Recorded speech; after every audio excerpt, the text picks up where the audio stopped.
हम बात करते हैं मध्य प्रदेश में विश्व विरासत स्थल। देखो, विश्व विरासत स्थल के बारे में हमें जानना इसलिए जरूरी है कि आखिर हमें मध्य प्रदेश में ऐसी कौन सी चीजें हैं जिनको वर्ल्ड लेवल पे नोटिफाई किया गया है, ताकि हम जान सके कि मध्य प्रदेश में ऐसी कौन सी चीजें हैं। तो सबसे पहले हम जानेंगे विश्व विरासत जो स्थल होते हैं उनको दर्जा कौन देता है। तो जो यूनेस्को है, जिसका फुल फॉर्म होता है United Nation Educational Scientific and Cultural Organisation, जिसको 1945 में बनाया गया था। इसका हेडक्वार्टर पेरिस में है। तो हम देखेंगे कि वर्तमान में जो हमारा इंडिया है उसमें 44 वर्ल्ड हेरिटेज साइट हैं, जिसमें कि 36 जो हैं सांस्कृतिक हैं।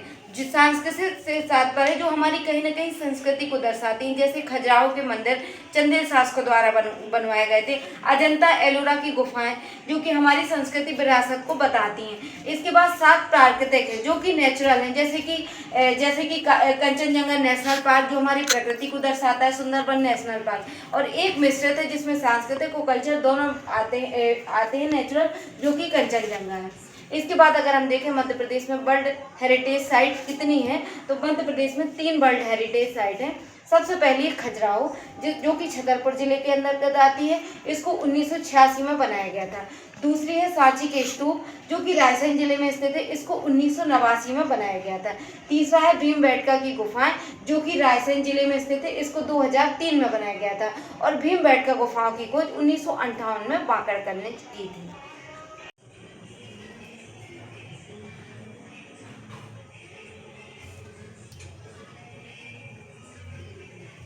हेलो दोस्तों, तो आज हम बात करते हैं रामसर स्थल की।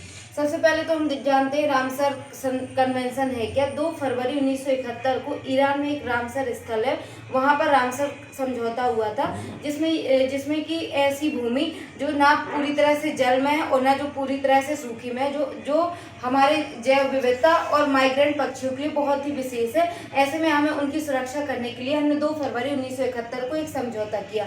इसी कारण से हम 2 फरवरी को हमें 1971 के बाद से विश्व आर्द्रभूमि दिवस मनाया जाता है। वर्तमान में अगर हम देखें कि भारत में रामसर स्थल का क्या महत्व है, तो वर्तमान में 93 रामसर स्थल जो हैं वो भारत में नोटिफाई किए गए हैं, और ये टाइम पे बढ़ते रहते हैं। इसके बाद अगर हम देखें कि भारत में सबसे पहला रामसर स्थल कौन सा था, तो वो चिल्का झील उड़ीसा में था। अगर हम देखें भारत में सबसे बड़ा रामसर स्थल कौन है, तो सुंदरबन, जो कि पश्चिम बंगाल में है। भारत में अगर हम देखें सबसे छोटा रामसर स्थल है तो रेणुका, जो कि हिमाचल प्रदेश में। इसके बाद हम बात करते हैं हमारे प्यारे मध्य प्रदेश की। जैसे हम जानते हैं मध्य प्रदेश का गठन 1 नवंबर 1956 को हुआ। मध्य प्रदेश में 5 रामसर स्थल स्थित हैं। तो जैसा पहला है भोजताल, जिसको 2002 में नोटिफाई किया गया था। भोजताल भोपाल में स्थित है। इसके बाद सांख सागर झील, जो कि शिवपुरी में है। तीसरा है यशवंत सागर और सिरपुर, ये सिरपुर तालाब, ये दोनों इंदौर में स्थित है। और इसके बाद है 5वां है तवा जलाशय, जो कि 2024 में नोटिफाई किया गया था। ये नर्मदापुरम में स्थित है।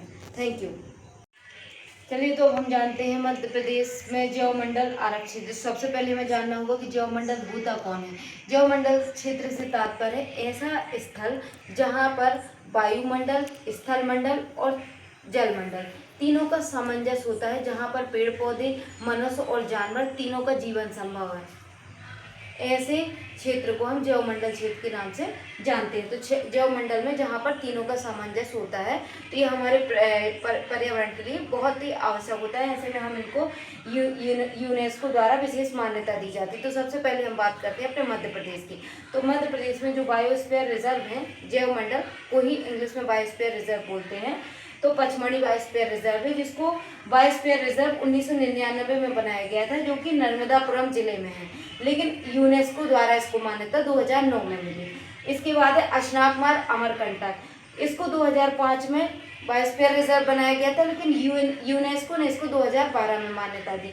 और ये जो है मध्य प्रदेश और छत्तीसगढ़ के बॉर्डर पे है। जैसा कि हम जानते हैं छत्तीसगढ़ 1 नवंबर 2000 को मध्य प्रदेश से ही अलग होकर बना है। और तीसरा है पन्ना बायोस्फीयर रिजर्व, जो कि 2011 में इसको बायोस्फीयर रिजर्व का दर्जा मिला था, और 2020 में इसको यूनेस्को ने मान्यता दी थी। ठीक है, तो आप हमें लगता है समझ गए होंगे। और भारत में 18 बायोस्फीयर रिजर्व है।